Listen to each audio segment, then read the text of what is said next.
Военно-морские силы Йемена под руководством движения Ансар-Аллах объявили о введении санкций против судов, следующих из Саудовской Аравии в Китай и обратно. Согласно заявлению, ограничения связаны с поставками вооружений и финансовой поддержкой Китая в обмен на оружие и денежные средства от союзников США. Также утверждается, что в последние месяцы Китай, как и Соединенные Штаты, способствовал удержанию мировых цен на нефть на низком уровне за счет увеличения предложения на рынке. В движении заявили, что теперь Пекину придется вести прямые переговоры с Ансар-Аллах и платить за беспрепятственное судоходство. Тем временем Министерство иностранных дел Пакистана сообщило, что направило в регион торговые суда для поддержки Саудовской Аравии и предупредило: если военно-морские силы Йемена под руководством движения Ансар-Аллах вмешаются в их деятельность, Исламабад нанесет удар по Йемену. Таким образом, Пакистан фактически готов вступить в конфликт на стороне Саудовской Аравии, США и Израиля, помогая сохранить блокаду Йемена. На этом фоне сохраняется угроза возможного сухопутного вторжения США в Иран. Руководство Ирана призывает граждан к единству, заявив, что страна переживает один из самых напряженных периодов своей истории. Подчеркивается необходимость прекратить внутренние политические разногласия и сосредоточиться на поддержке государства и вооруженных сил перед лицом внешней угрозы. США и их союзники могут готовить ограниченную сухопутную операцию на юге Ирана. В качестве возможных признаков называются удары по южному побережью и району стратегического порта Бандар-Аббас, заявления американских чиновников, кадровые перестановки в Пентагоне, активность Саудовской Аравии, а также акцент лидера Ирана на защите южных регионов страны. Также утверждается, что Тегеран уже предпринимает превентивные меры для сдерживания подобного сценария. В этом контексте рассматриваются недавние удары по объектам в Кувейте и Бахрейне, а также жесткие предупреждения в адрес ОАЭ и Израиля. Эксперты считают, что Иран заранее подготовился к возможной эскалации и располагает планами ответа на любые действия противника. По их оценке, попытка наземного вторжения станет для США и их союзников крайне рискованной и может привести к масштабному военному противостоянию. В свою очередь, все чаще обсуждается возможность израильско-курдского вторжения в Иран.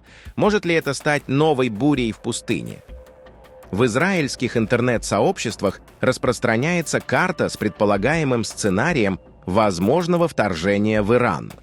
Согласно этой схеме, США якобы могут начать наземную операцию с юга страны, где в последние недели наносятся удары по военной и транспортной инфраструктуре.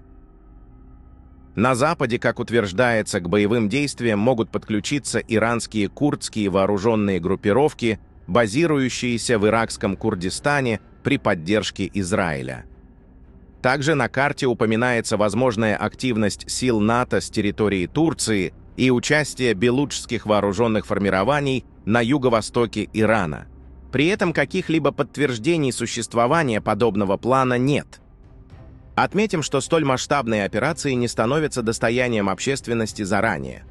Вместе с тем утверждается, что в Израиле ранее рассматривались различные сценарии дестабилизации Ирана, включая возможное открытие Западного фронта курдскими формированиями и попытку внутренних антиправительственных выступлений.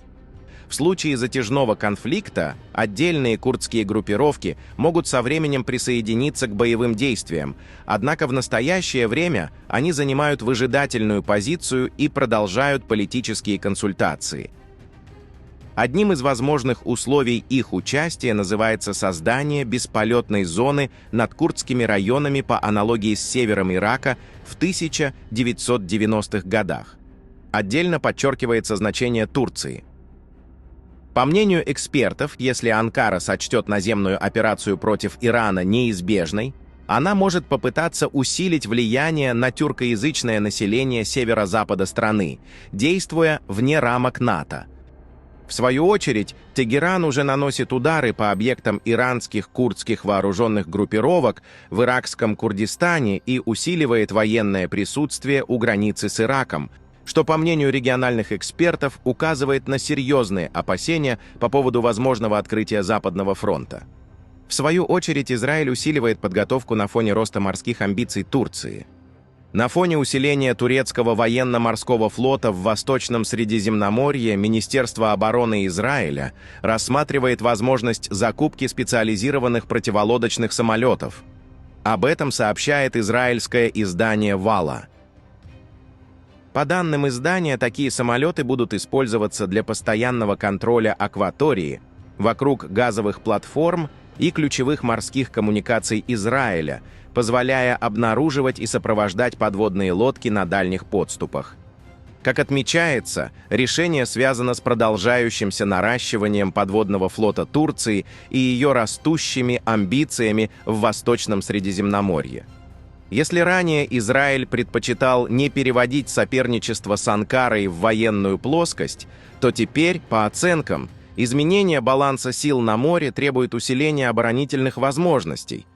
Среди рассматриваемых вариантов американский противолодочный самолет P-8 «Посейдон» и более экономичная платформа на базе бизнес-джета, оснащенная израильскими радиоэлектронными системами. Окончательное решение пока не принято.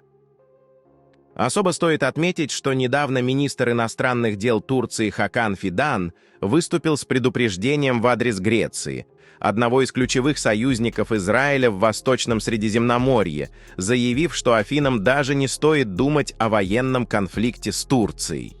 По его словам, Анкара не рассматривает такой сценарий как желательный, однако готова к любому развитию событий. Кроме того, Хакан Фидан затронул вопрос газовых месторождений в Восточном Средиземноморье. Он заявил, что примерно с 2018 года, по мнению Анкары, начала формироваться политика сдерживания Турции, в рамках которой обсуждалось создание военно-политического союза между Израилем и Грецией с возможным участием ряда арабских государств. По словам главы турецкого внешнеполитического ведомства, значительную часть этих противоречий Турции удалось смягчить дипломатическими усилиями на арабском направлении, благодаря чему напряженность вокруг этого вопроса заметно снизилась. Пишите ваше мнение в комментариях и подписывайтесь на наш канал, чтобы не пропускать самые важные и актуальные новости мира и Ближнего Востока.